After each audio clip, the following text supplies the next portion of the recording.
Yes, huge. Gorgeous. Welcome to another episode of Southdown Garage.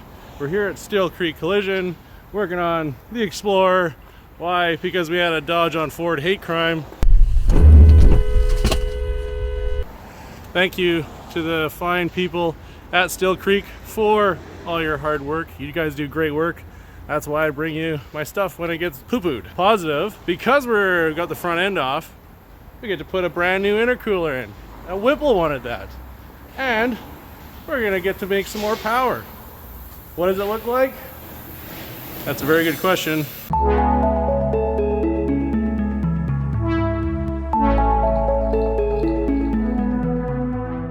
Oh my goodness! What the heck? Since some of the bodywork has been started, I do not have the rundown of what it would take to take the front bumper off. To remove the headlight, first take out the 6 bolts holding this in.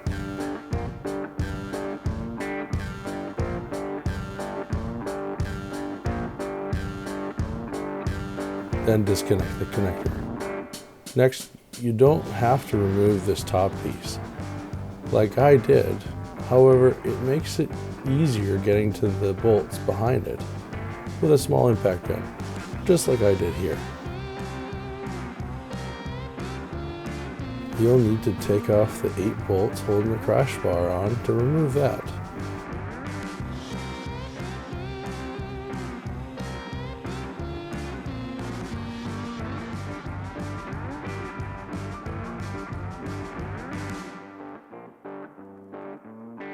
And you don't have to remove these pieces, but I did anyways, just to make it easier. Removing these bottom 10mm bolts is what you'll have to do as the last step to get this off. Do not remove the larger bolts, because this holds the whole structure on, and it will make it harder to install a new intercooler. Just ask me how I know that. Cut both sap straps on either side of the rad support, followed by disconnecting the large connectors on both sides. One is located at the top of the vehicle, and the other is located the lower opposite side by where you would be cutting your zap strap.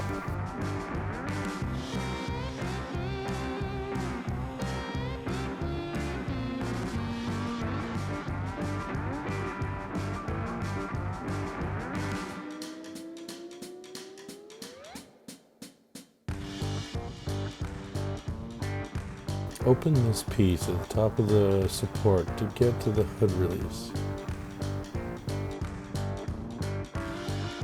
You'll need to push in these tabs on both sides to remove the rad support.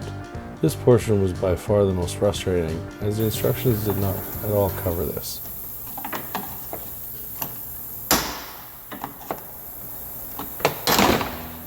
Gosh, dang it. There. Good grief. On the other side of this air box here, you have this connector. So I just pulled that out to get the intercooler piping out instead of disconnecting it down here to the intake. I just disconnected it over at the air box. To remove the upper hose, the clips will have to be pulled outwards like this, along with some wiggling. I did not show, but you will need to disconnect the map sensor before taking off the intercooler.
huge.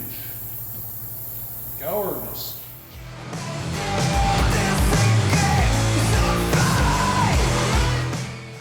Now start swapping over the intake boots, followed by the map sensor.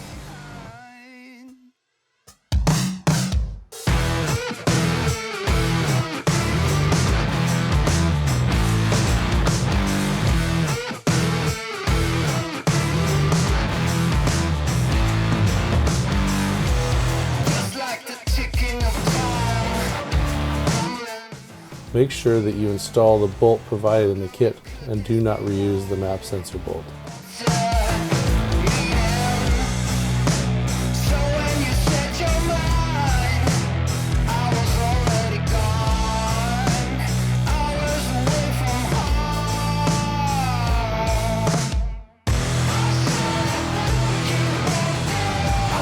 I removed the foam pieces on the side of the intercooler as they were making it more difficult to install. However, if you are concerned about direction of airflow, you may want to keep these.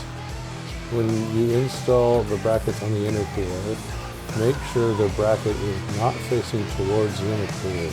The new intercooler will sit further than the stock one did outwards from the original radiator. The bolts going into the intercooler must be Loctited in place so that they don't come loose, as directed in the instructions. When installing the new intercooler, make sure the new brackets fit back into the lower mounting position of the factory intercooler mount.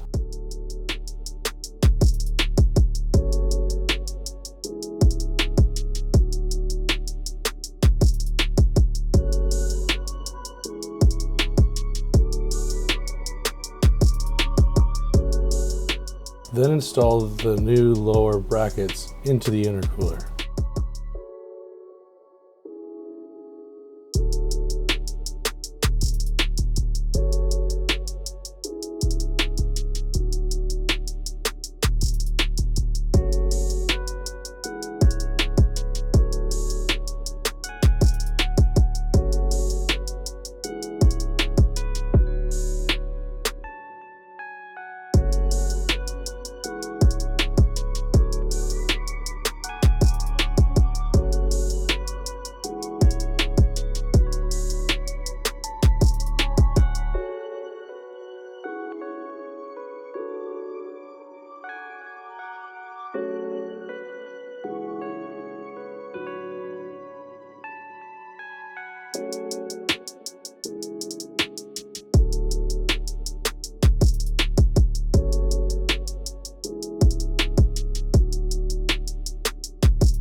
Install the two new provided zap straps into the original location holding up the lower diffuser.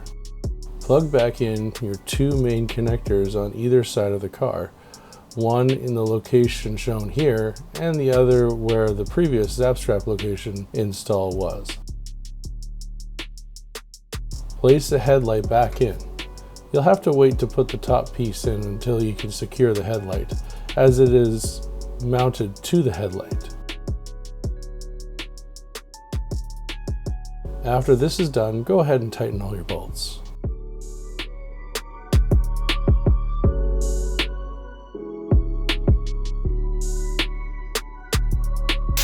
All right, let's see if this puppy fires up.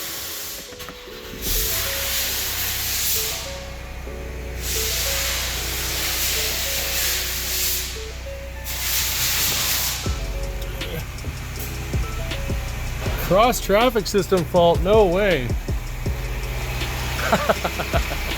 Oh, it runs. That's good. Thank you guys for watching this episode of Southdown Garage. If you like this video, hit that like button, consider subscribing, and hit that bell notification so you don't miss any more content. Keep following us because next couple videos are going to be pretty exciting. We're going to the drag race for the first time with the Explorer, and we're throwing in a blow-off valve. So if you want to see any one of those videos, click the links here or over here. Until next time, everyone, I hope you're having a great day. Take care, and we'll see you on another episode of Southdown Garage.